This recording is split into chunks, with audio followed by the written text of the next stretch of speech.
Hey yo, what's going on everybody? It's Tyler, it's aka Ty Killington. Yeah, man. Alright, so it is Tuesday. We got some new stuff coming out. The newest vehicle in our drip-fed content is the Anise Sevestra.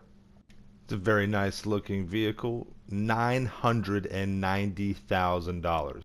So, back in the 70s, the Sevestra was the car your parents banned from the house after it pissed engine oil all over the carpet and dry humped your dad's shafter, taking all the power and presence of a big American sports car and boiling them down to a concentrated dose of rage. This little pit bull is all the perfect candidate for a whole suite of brutal mod options, including a light machine gun or two. And we'll get into that here in just a minute. Yeah, so car's nice. You got all your standard upgrades. You have some really nice bumper options. You have 13 different types of bumpers. Your lightweight, removed bumper. You have your options with your primary paint, your secondary paint, subtle things like capping the holes and the signal lights and things like that. It looks really good. It's not bad at all. I like this car. Anus is known as Nissan, and these type of cars right here are the old school. Back then, it wasn't known as Nissan. It was known as Datsun, Datsun. So, and this is one of those type of cars right there. It's like an old 70s type kind of car. It looks really cool. I like this look to it. And yeah, you have a lot of nice mods to it. You have some rear bumpers as well, which are really cool. Different things with those right there. Moving on to your chassis, you got your roll cage, you got your luggage racks, you got your cage and your racks, which is really cool. You've got lightweight louvers or louves. I'm not sure you pronounce that exactly, but the vents basically on the back. And you can kind of add them all together, which is cool. Usually they don't let you add all of them together like that, but you can with this. So that's pretty cool like that. You got some nice exhaust options as well. You have your racing exhaust, big bore, the Shakatan exhaust, which is pretty cool. You have the dual, and then you have your rally exhaust as well. And then that's nice. I like that. Some good stuff.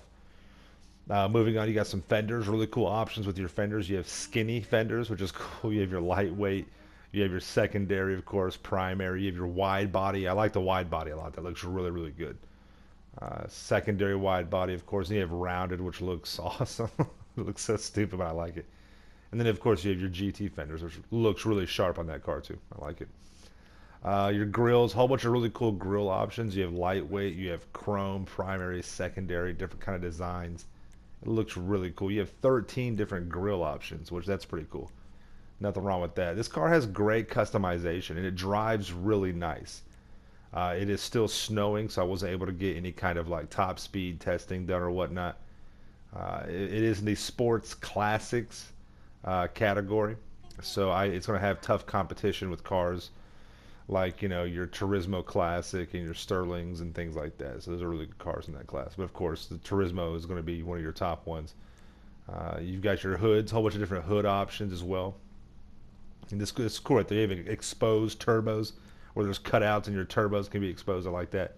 The liveries are nasty. Very good liveries, race themed, 11 different liveries.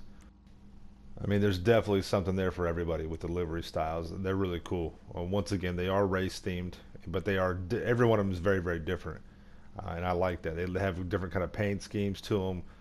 The whole number schemes. I like that. Very, very cool car. It is $990,000 though. This is $1 million car, and then plus your add-ons. You're looking at 1.3 million dollars with all your customization and things like that. So keep that in mind. All right, keep that in mind. Your Estancia livery, which is pretty cool. And you have some mirror options as well. Don't forget about that. You got chrome, no mirrors, chrome classic, lightweight. I opted to just take mine off with the scheme that I went with. And there we go. Now we have a whole bunch of different spoiler options as well. The spoilers look really nice on this car. You have your low ducktail, low level, high ducktail, your bolt-on ducktail. You got your street spoiler, which looks pretty cool. Racing spoiler, the primary race spoiler. These are kind of getting a little bit out of, they're kind of a little outrageous. Some of these are. Your touring spoiler, your big wang. The big wang, yeah. That's a final look at my car right there. Now you can, if you have an MOC or an Avenger, you can weaponize this car. Please don't do that. It's not worth it. 100 grand to get those two little machine guns up front. Just, I mean, don't do that, guys, please. But you have that option if you want to. Machine guns aren't going to do anything crazy, but you know, you can have them on there for 100 grand if you want. So here is the customization of this car. I'll do some testing later on when the snow goes away and stuff like that. But it looks really cool. I love the way this car looks. So I hope you enjoyed it. Make sure you subscribe to my channel for the Ills Reels content again. Make sure you smash that like button and stay dangerous. Peace.